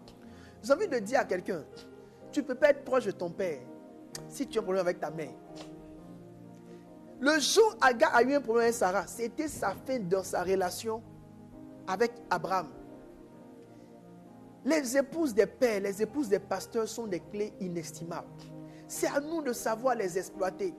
Si elle peut parler à son mari, elle peut parler à Abraham et puis tu n'as plus accès. C'est qu'elle peut parler à son mari et puis tu auras accès. Et regardez bien, ce qui me touche, c'est la position de Dieu lui-même. Dieu dit à Abraham, car cela ne te déplaise. Ça veut dire, si tu n'aimes pas, ce n'est pas mon affaire. Agar et l'enfant là, chasse-les. Juste parce que l'épouse qui est Sarah a dit quelque chose. Je veux encourager le peuple de Dieu à développer un cœur d'honneur, honorer les femmes des pasteurs. Elles ont payé un prix incroyable. Elles ont payé un prix impensable. Comment vous devez les honorer? Recevez-les comme une mère. Recevez-les comme une mère. Si le pasteur est ton père, sa femme ne peut pas être ta soeur. Si le pasteur est ton père, son épouse ne peut pas être ta soeur spirituelle. Recevez-les comme une mère. Proverbe 4:3 dit, j'étais un fils pour mon père et un fils tendre et unique auprès de ma mère. Il n'a pas été seulement un fils pour son père, mais il était un fils aussi pour sa mère. Ne soyez pas des fils spirituels seulement pour vos pères spirituels. Et puis quand son épouse est là, il n'y a plus le même engouement. Il n'y a pas les mêmes gènes. Dans les administrations des églises, ils vont se tuer. Le pasteur a besoin de ça. Le pasteur a besoin de ci. Mais la femme est assise à côté. Elle ne mange pas aussi. Elle ne boit pas aussi. Souvent, on prévoit le repas du pasteur. On prévoit les jus du pasteur. Mais on prévoit rarement le repas de la femme du pasteur. Et on prévoit rarement les jus de la femme du pasteur. Et quand on en parle, c'est comme si, ah non, nous on est là seulement pour le pasteur, mais vous n'êtes pas sérieux. Si vous êtes des fils pour votre père, vous devez être aussi des fils pour votre mère. Il dit, j'étais un fils pour mon père. Proverbe 4:3, j'étais un fils pour mon père et un fils tendre et unique auprès de ma mère. Recevez-la comme une mère. Honorez-la au même niveau que loin. Ça veut dire quoi? Si on peut payer une voiture pour le père, on peut payer une voiture pour la mère. Si on peut payer une maison pour le père, on peut payer une maison pour la mère. Il y a une grande différence quand on célèbre le père, quand on célèbre la mère. La même force qu'on déploie pour célébrer le père, là, on déploie la même force pour célébrer la mère. Tu vois, c'est douloureux de sentir que tu es juste là comme une figurante. Comme tu n'es pas encore femme de pasteur, tu ne peux pas le savoir. Et j'en parlerai l'un des derniers points d'honneur. Quand je vais finir, après ça, il y a un point, il y a 2 ou 3 autres points. La dernière loi de l'honneur, c'est honorer loin en son absence. Honorer loin en son absence. Je vais parler de l'honneur qu'on doit loin après sa mort.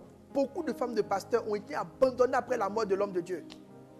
C'est là qu'elles ont vu que dans l'église, là, le seul qu'on considérait, c'était le pasteur. Beaucoup d'églises ont chassé leur mère spirituelle après la mort du pasteur. La peur qu'elles ont quand le mari meurt et puis elles viennent lutter l'église, c'est parce qu'elles ne sont pas sûres que ceux qui sont là vont la traiter bien. Visitez-les intentionnellement. Souvent, les gens viennent saluer la mère seulement quand ils vont saluer le père. C'est-à-dire que, ah non, c'est-à-dire qu'on salue la mère quand on vient saluer le père. C'est pas bon. Il faut faire un programme de visite pour elle. Finalement, souvenez-vous des moments spéciaux pour elle, anniversaire, tout le reste, et célébrez-la comme tout le monde. Alors, voici un enseignement complet. Celui qui écoutait ça, je pense qu'il sait que faire. Ce sujet-là, on l'a traité. Pour revenir à la question, la femme du pasteur est-elle d'office pasteur? La femme du pasteur est implicitement pasteur. Qu'elle le veuille, oui ou non. Tu ne peux pas aider quelqu'un à la cuisine et puis tu coupes oignon. Donc, une fois qu'on est rentré dans la cuisine, là, un moment ou un autre, tu as attrapé couteau, tu as coupé oignon. Même les maris qui sont ici, si vous êtes honnête, si vous êtes deux dans la maison, que votre femme est en train de cuisiner, que vous êtes à la cuisine, à un moment donné, elle va te dire soulève, donne-moi le verre, mets de l'eau ici, donne-moi ça. Si c'est un mari humble, donc la femme du pasteur, qu'elle le veuille oui ou non, elle est pasteur peut-être pas par position officielle, mais elle est pasteur par sa position d'épouse, parce que sa position implique qu'elle gère les mêmes challenges que le pasteur. Il m'arrive souvent de demander à ma femme, tel verset tu te souviens, telle chose tu te souviens, mais si elle n'est pas dans le même bain que moi, comment elle peut me rappeler des versets et puis me siffler certaines choses? Que Dieu te bénisse, que la main de Dieu soit sur ta vie, que la grâce de Dieu soit sur ta vie. La mahana la machine bele bele bele bele. Wow. Je vais honorer la grâce de Dieu présente. Est-ce qu'on a été béni? Le jeudi prochain, on va toucher notre groupe de personnes à honorer. Ça sera aussi fort parce qu'eux aussi, ils ont leur responsabilité. Et ils ont la chose à faire. Que Dieu nous bénisse. Que sa grâce soit avec nous. Que sa faveur soit avec nous. Alors, qui sont celles qui voudraient épouser un pasteur?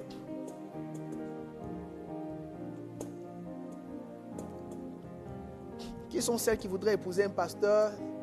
Qui veut épouser un pasteur? Je veux prier le Seigneur qui te bénisse. Que sa grâce soit sur ta vie. Que sa faveur soit sur ta vie. La mahanda la bahende le bahanda la basho. Le mahanda la bahende le bahando lo basinde. O la bahende le bahanda la bashuta la bahende le bahada la bah.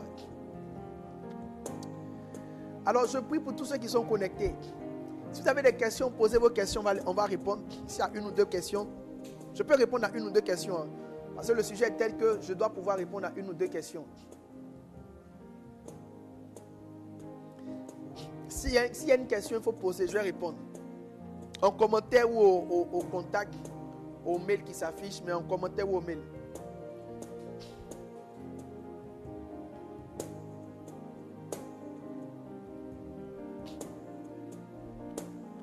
YouTube comme Facebook, s'il y a une question, posez la question, je vais répondre.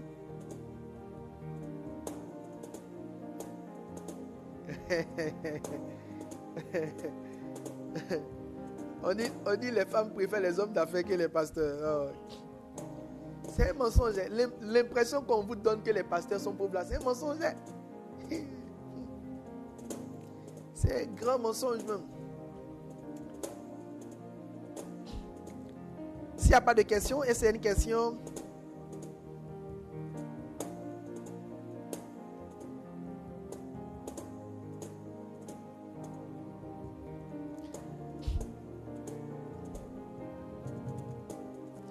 Ah, merci. Quelqu'un a posé une bonne question. J'y pensais depuis, mais j'ai oublié. Quand c'est le mari, quand c'est la femme qui est pasteur, puis c'est le mari qui est le pasteur.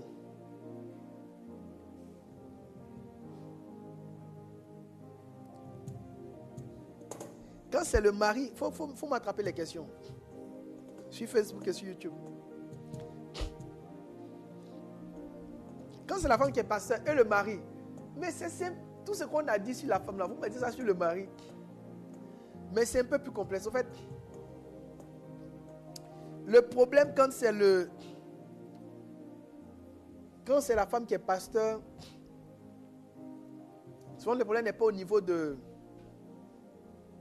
J'aurais dû prêcher ça aussi. Peut-être que je vais toucher ça jeudi prochain alors. Je vais ouvrir sur la partie où c'est le mari qui est le pasteur là. Je vais commencer ça jeudi prochain avant de toucher le sujet. Quand c'est la femme qui est le pasteur. Parce que ça c'est un gros sujet. Hein. Mais généralement le problème n'est pas au niveau même de la femme. Vraiment au niveau des hommes. Parce que quand c'est comme ça, il n'y a pas un besoin. En fait, le challenge à ce niveau, c'est pas qu'il y ait un problème même d'honneur du mari. C'est qu'il y a un problème même de soumission du mari. C'est-à-dire que là, mais il faut l'enseigner pour le faire descendre. Là, par exemple, il faut enseigner pour que la femme monte. Mais si elle doit enseigner, si c'est la femme qui est pasteur, et puis le mari est... Je vais vous donner un exemple simple. Les femmes pasteurs que je vois qui enseignent, les femmes pasteurs, c'est rare de voir leur mari très enthousiaste. Regardez très bien les vidéos. Si la femme est pasteur, qu'elle est en train de... C'est très rare de voir son mari se tenir. Ils sont vraiment très calmes, très sereins. Leurs émotions sont... Ça veut dire qu'il écoute même sa femme comme... il écoute sa femme comme un bishop, en fait, comme le mari. Donc ça là, c'est un sujet qui est important. Jeudi prochain, on conclut dessus en même temps. Et quand c'est la femme qui est pasteur, et puis le mari accompagne la femme, ça là, on gère ça comment? Mais je pense que c'est plus ces maris qu'on va les aider. Parce que c'est pas facile. C'est pas facile. Si vous observez un couple de femmes et pasteurs mariés à côté, ils ne sont pas expressifs. Hein? Moi j'ai déjà vu ça. Ils sont peut-être sur 5 âges que j'ai vu, 84, 90. Les maris sont ils sont trop serrés. Mais c'est mauvais. La question c'est, est-ce que l'épouse du pasteur peut être la mère spirituelle du pasteur? L'épouse peut être la mère spirituelle de son mari. Ouais. Non, jeudi prochain là, oui, il y a une autre question. Jeudi prochain, ça chose. Est-ce que l'épouse du pasteur peut être comme sa mère spirituelle? Jeudi prochain, on va se blesser ici. Oui. Alors, avec des versets bibliques à l'appui.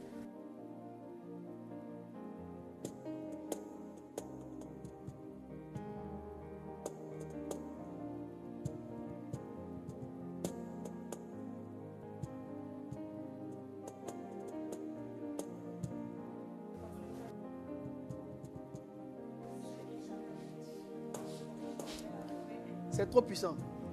Quand le pasteur n'est pas marié, qu'on sait qu'il chemine avec une fille, comment se comporter avec la fille? Non, la question est puissante. C'est ta maman en devenir. Donc, il faut juste la traiter comme la femme de ton pasteur, ta mère spirituelle. C'est pas parce que faut pas attendre le mariage pour dire maintenant qu'on voit la bague. Non. C'est la même personne qui était là avant la bague. Ce qui peut faire truc, c'est si tu ne sais pas qu'ils sont ensemble. Mais après, moi, tu sais qu'ils sont ensemble. Et que c'est elle qui va marier.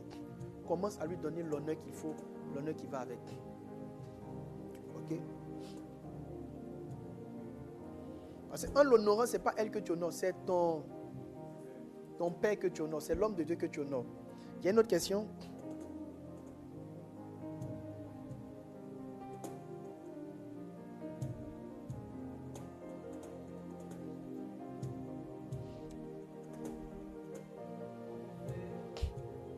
Vas-y.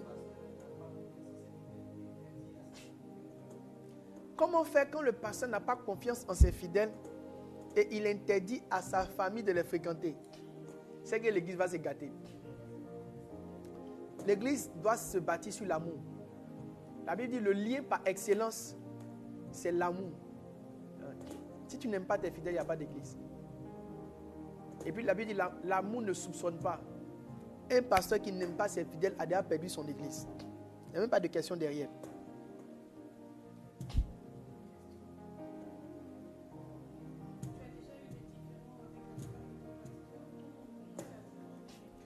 Merci, belle question. Si tu as déjà eu des différends avec la femme de ton pasteur, comment recommencer à zéro? Ma soeur, après ce live, va te mettre à genoux pour lui demander pardon. Prends un cadeau, donne-lui, demande-lui pardon. Dis-lui que tu ne savais pas, répare à zéro. Et j'ouvre une lucane. Vous tous avez des problèmes avec les épouses des pasteurs. Allez leur demander pardon. Aplanissez les sentiers.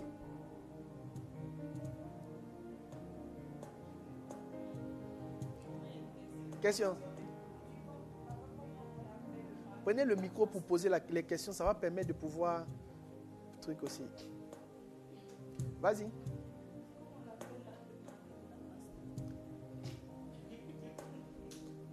Comment on appelle le mari de la pasteur? C'est pasteur. Si les pasteurs, si c'est papa aussi, mais tu ne vas pas l'appeler monsieur.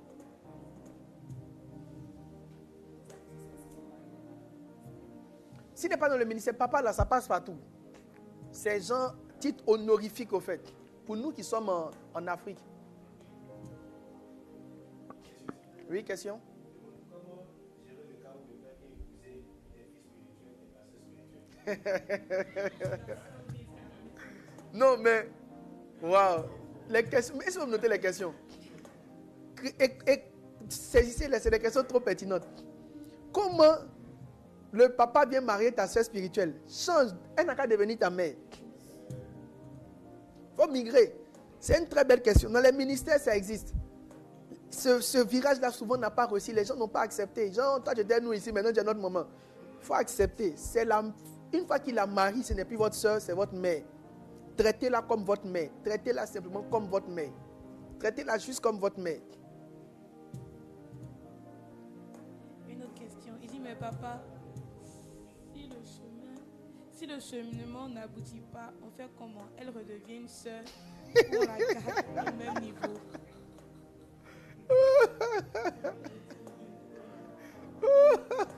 Genre, le père a cheminé.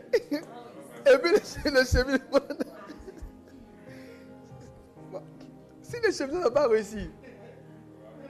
Non, c'est pas qu'on la ramène. On lui garde au moins un minimum d'honneur d'avoir été celle qui aurait pu quand même marier le père. Ah, non, vous êtes prêts même. Papa, il y a une question. Non, on dit le cheminement n'a pas réussi. Donc, ça n'a pas réussi, là, on fait ça comment? Papa, il y a une question. Il dit comment s'y prendre avec maman pasteur qui ne joue pas son rôle de maman pasteur. Bon, ça, c'est pas à ton niveau. L'honneur, toi, tu honores. Tu sais que tu dois honorer. Tu honores.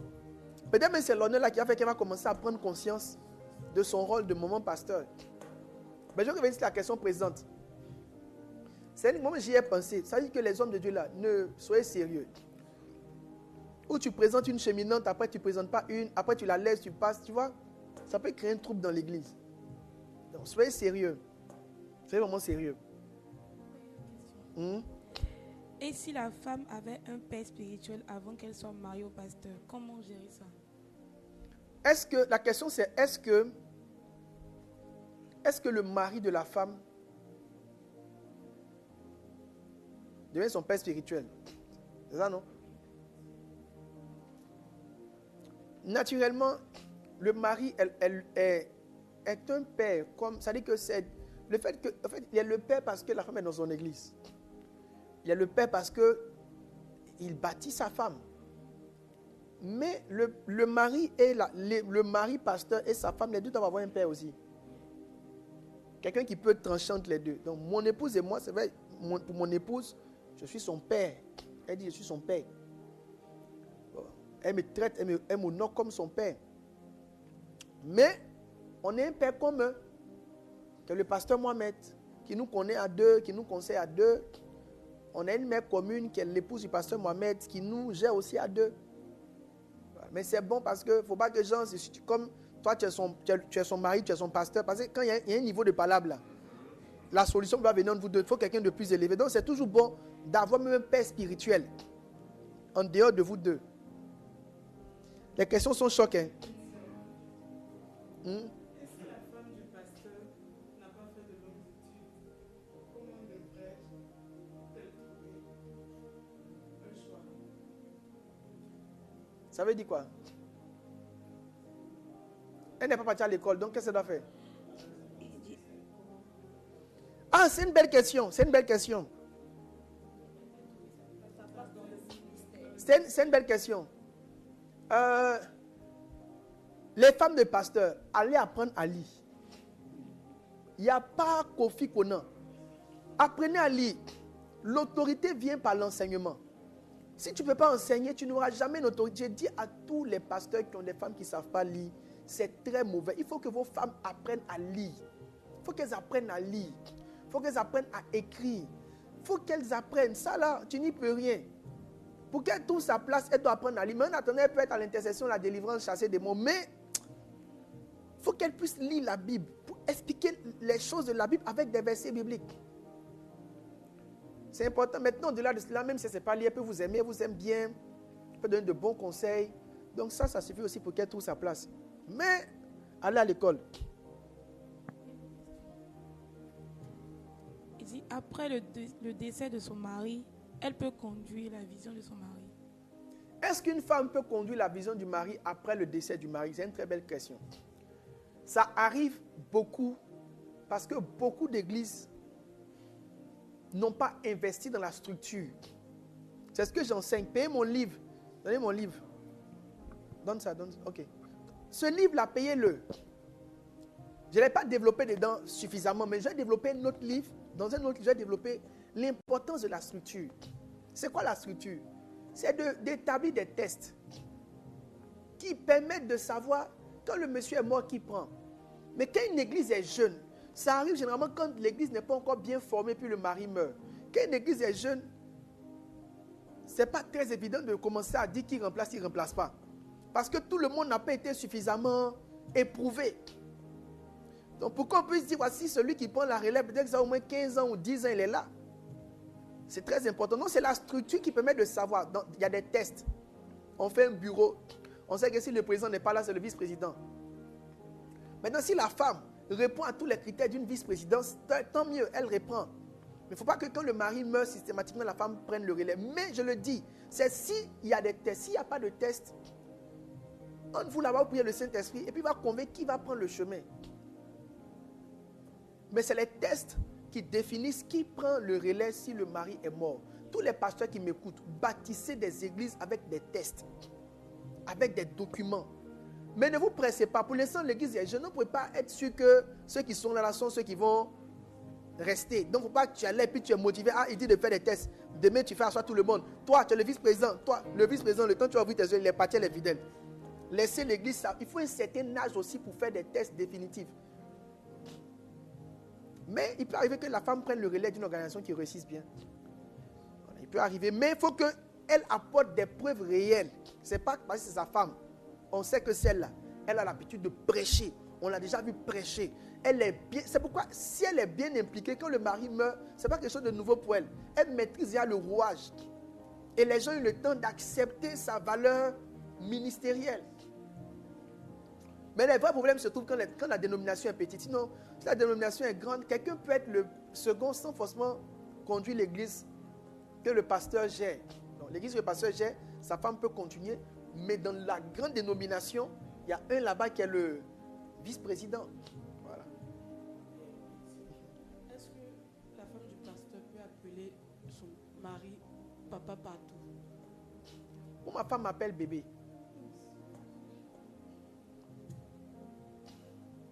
Même qu'elle m'appelle papa, mais si gêné même. Je trouve que ce n'est pas vrai. Donc c'est à convenance. Chaque couple a sa convenance. Mais on s'est dit que quand on est au bureau au moins, pour ne pas que ça donne l'impression qu'on est trop familier, elle m'appelle mon pasteur. Mon pasteur. Mais généralement c'est bébé. Qu'elle veut faire papa là? Je sais que toi là, tu n'es pas sérieuse. Qu'elle a fait des papas ça? Ce n'est pas réel. Nous on n'est pas habitués à ça.